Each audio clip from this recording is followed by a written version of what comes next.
I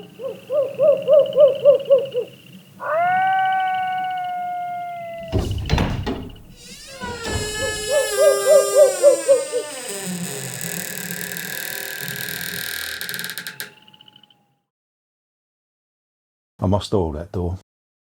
As Halloween creeps closer, it's a good time to start thinking about decorations. I thought we'd change things up and go for a twist on a classic pumpkin.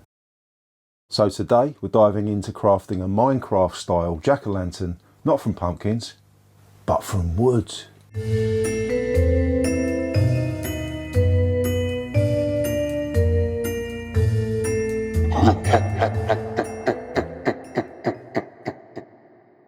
This is a simple and effective project using off-the-shelf timber that you can make in an afternoon and will last for years.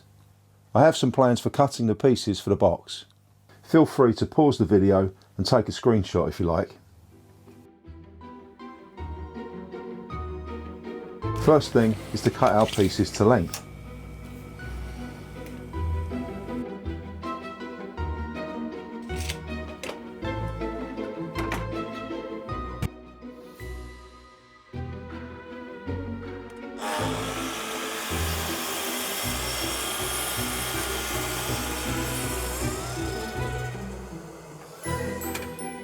So that's all our cutting done.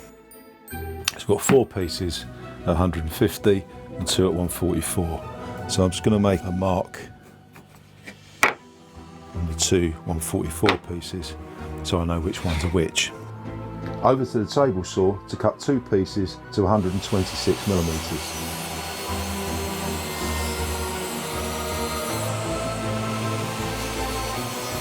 I'll be using one of these offcuts for the pumpkin stalk, which will give us a handle to lift the lid.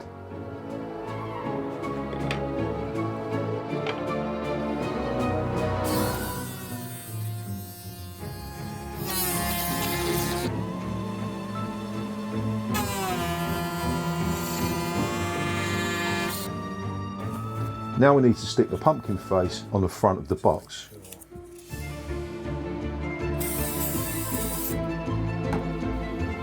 I'm using 3M spray mount adhesive for this, making sure it's in the middle.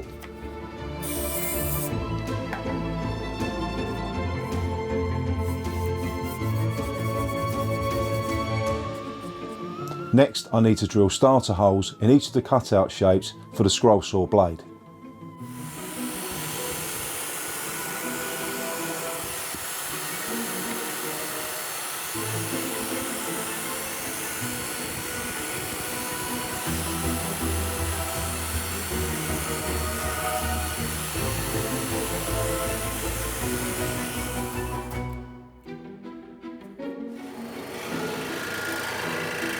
On the scroll saw, it's a simple job to cut the shapes out.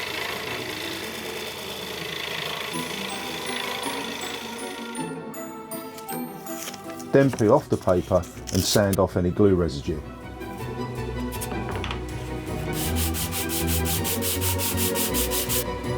Next, I'll mark the centre of the lid for the handle.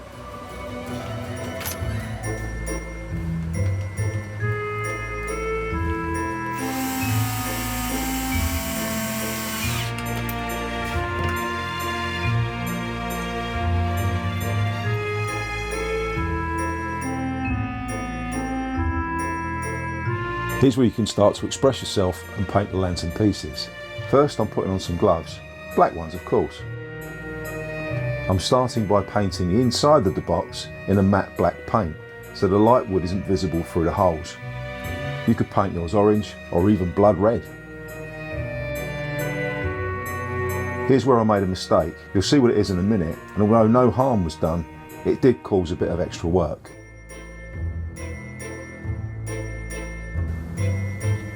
Next, I'm using some green and brown acrylic paint to colour the stalk.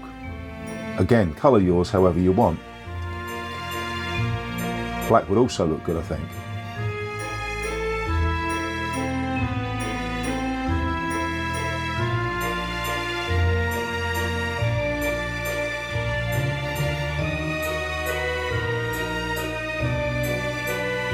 Then once the black is dry, flip the pieces over and paint the outside orange.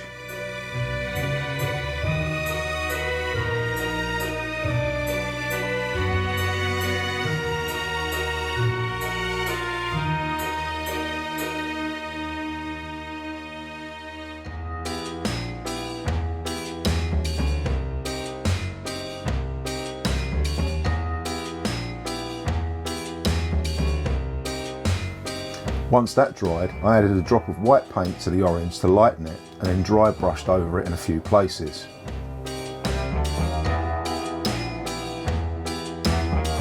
You can see here how the black around the eyes and mouth give the face a more sinister look. Lastly, I'm dry brushing across and along the grain with the green and brown paints to give the box an unloved, aged look. Here it comes. It was at that point that I realised I hadn't drilled out a recess for the tealight candle. Not a huge problem, but it was a pain as it meant having to paint a hole, and I'd put all my paints away.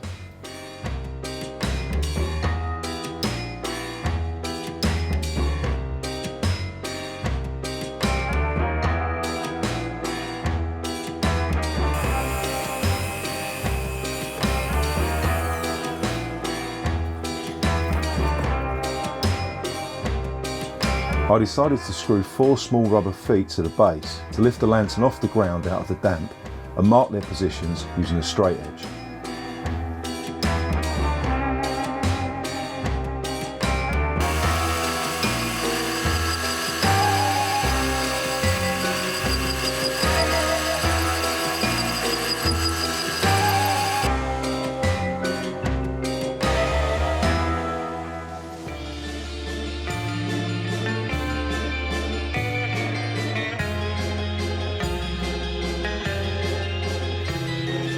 That just leaves the glue up.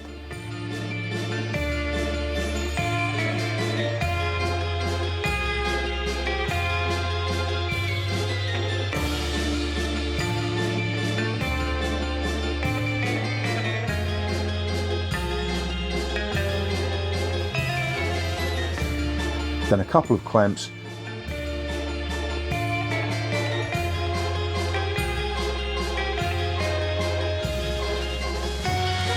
and the acrylic paint box to weigh it down to the base. And here it is in action, waiting for the trick-or-treaters to show up.